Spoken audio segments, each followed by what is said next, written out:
Jadi ahli fikih itu susah-susah gampang. Jenengan jangan hanya berpikir protes dengan ketentuan fikih, mengkaji yang sebanyak-banyaknya. Itu tadi, misalnya Anda seorang supir permanen, supir bis terutama. Kalau truk kan bisa leha-leha, kalau bis kan ada deadline-nya ya waktu. Seperti bis jurusan Surabaya Semarang, saya kan sering naik bis jurusan Surabaya Semarang. Kadang-kadang supirnya melihat saya tanya, Gus saya ini supir, saya ini Ramadan itu gimana ini? Ya saya sudah ngerti setengah nakal, dan senengnya dijawab rasa poso ya saya tahu ya. Tapi masalahnya secara fikih kalau kamu mengharapkan kamu harus puasa terus, kamu melanggar konstitusi ilmu. Memang musafir punya diskon? Boleh? Tidak puasa. Pertanyaannya, bayarnya kapan? Wong Syawal ya nyupir lagi, Dzulqa'dah dah nyupir lagi, nanti sampai Ramadan ya. Lah terus, ya pas kamu cuti, biasanya cutinya pas sakit, boleh diskon lagi karena sakit. Coba. Nggak, andai kan Anda jadi ahli fikih milih zaman.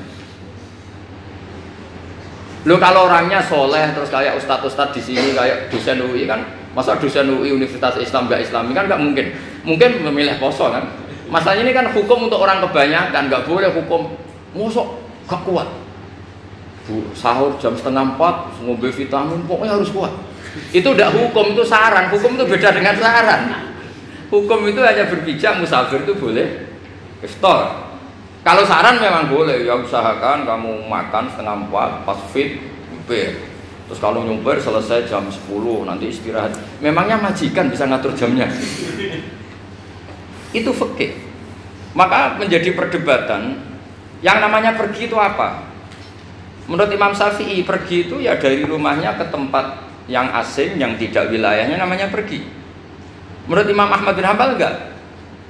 Pergi itu tidak kerja. Jadi orang yang supir yang seperti itu namanya tidak pergi tapi kerja. Tanyakan ke publik, misalnya jenengan ke UI, istri kamu atau suami kamu ditanya, istri kamu kemana? Kira-kira jawabnya bilang pergi jalan-jalan apa bilang kerja? Kerja. Makanya kata Imam Ahmad bin Hanbal, mudi musafar atau orang yang berprofesi, yang profesinya memang harus pergi kayak traveling atau supir, maka itu namanya tidak pergi, namanya itu kerja. Karena apa? Sekali distatuskan pergi, maka ikut status yang dikatakan Allah dan Rasul, dapat diskon, boleh tidak puasa. Maka terus kita debat tentang definisi. Nah, definisi ini penting karena yang menjadikan hukum rubah itu definisi. Misalnya gini, Mbak ini ngaji saya. Statusnya kalau pakai status saya ajnabi, orang lain Bapak ajnabiyah, maka hukumnya saya melihat Bapak ini haram karena statusnya ajnabi melihat ajnabiyah yang tidak mahram. Tapi kalau di fikih itu ada statusnya. Di antara lelaki boleh muwajahah sama perempuan adalah 1 untuk belajar, 2 untuk muamalah, 3 untuk kesaksian, 4 untuk pengobatan. Itu kan ada pengecualian-pengecualian. Sehingga statusnya sekarang Mbak itu belajar, apa ingin melihat Gus Bah atau Gus Bah itu mengajar atau ingin melihat Mbak? Itu statusnya bisa rubah. Ya. Makanya kalau sebetulnya kalau kita marung di warung misalnya Padang, kita nggak pilah-pilah, kebetulan pelayannya perempuan itu masih bisa dikhilas secara fikih. Saya muamalah marung, cuma kebetulan penjaganya. Tapi masalahnya Pak ini punya daftar penjaga yang cantik, itu yang masalah. Maka pertanyaannya itu marung ke situ demi marung. Apa demi melihat? Tidak jawab saja.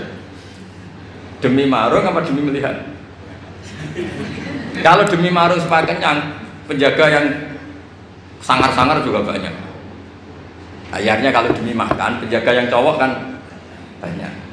Kalau demi melihat, berarti yang dihitung kan niatnya. Berarti karena muamalah apa karena melihat? Melihat. Itu status. Jadi makanya kalau mudi musafar itu namanya orang pergi atau orang kerja? Orang kerja.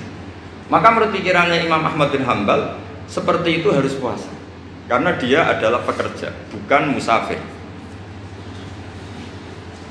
Lalu dalam masalah jumlah 3 hari misalnya, kalau dalam fikih kita, nggak saya kenapa ngomong fikih terus ya karena banyak yang melupakan fikih. Jenengan pergi haji. Zaman Nabi haji itu jamak dan qashar terus. Padahal hajinya Nabi itu, haji itu minimal kan berapa hari minimal itu? 9, 10, 11, 12. Sebenarnya haji itu minimal hanya 4 hari. Karena 13 Dzulhijjah bisa nafar apa? Awal. Kalau nafar awal berarti nggak ada kewajiban nafar sani. Berarti yang wajib betul kan tanggal 9 wukuf di Arafah, terus 10 biasanya ifadah sama balang jumroh apa?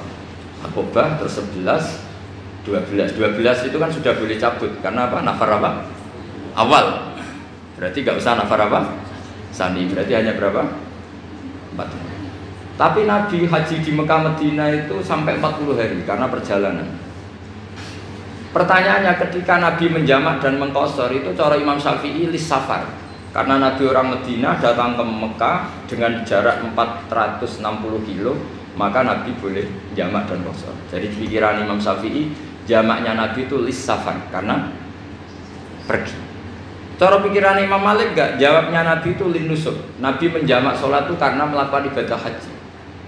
Efeknya adalah orang Mekah kalau haji itu cara Imam Malik meskipun jaraknya dekat boleh apa? Boleh apa? Qashar, boleh jamak qashar. Lalu terus ada pertanyaan fikih lagi. Lalu jamak qashar itu karena pergi apa karena masyaqqah? Karena repot.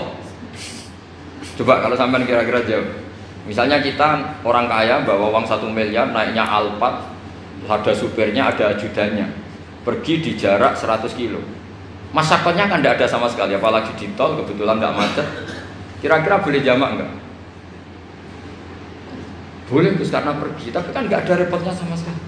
Dibanding misalnya yang ngebis bawa beras 1 pintal gitu kan, udah gitu suruhan orang lagi kan pusing. Maka fikih ini untuk memberi hukum itu, kalau fikih itu menstatuskan dulu. Ini orang boleh jamak itu karena masyaqqah apa karena safar. Lalu kalau setelah karena safar itu karena jaraknya apa tingkat masyaqqahnya. Kalau karena jaraknya ya tidak juga.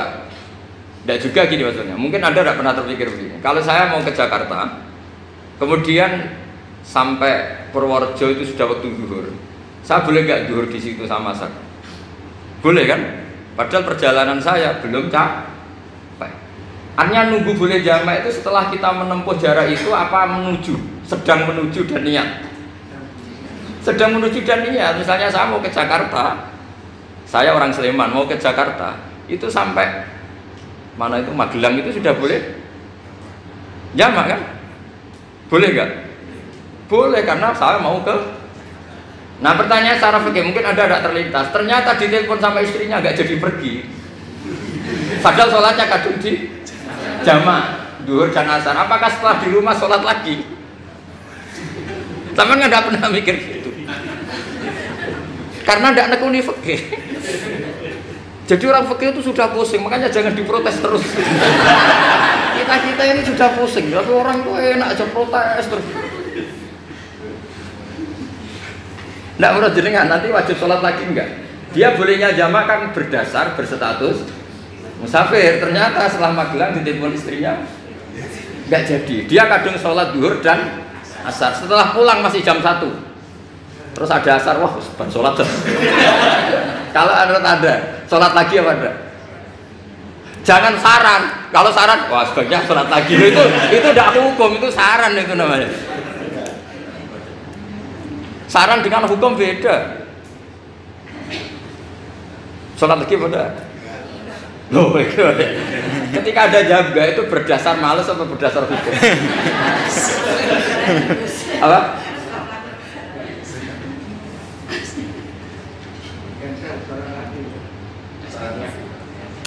Nah kalau Anda sholat lagi, pertanyaannya gini, Allah itu tidak punya tradisi mewajibkan 2 kali.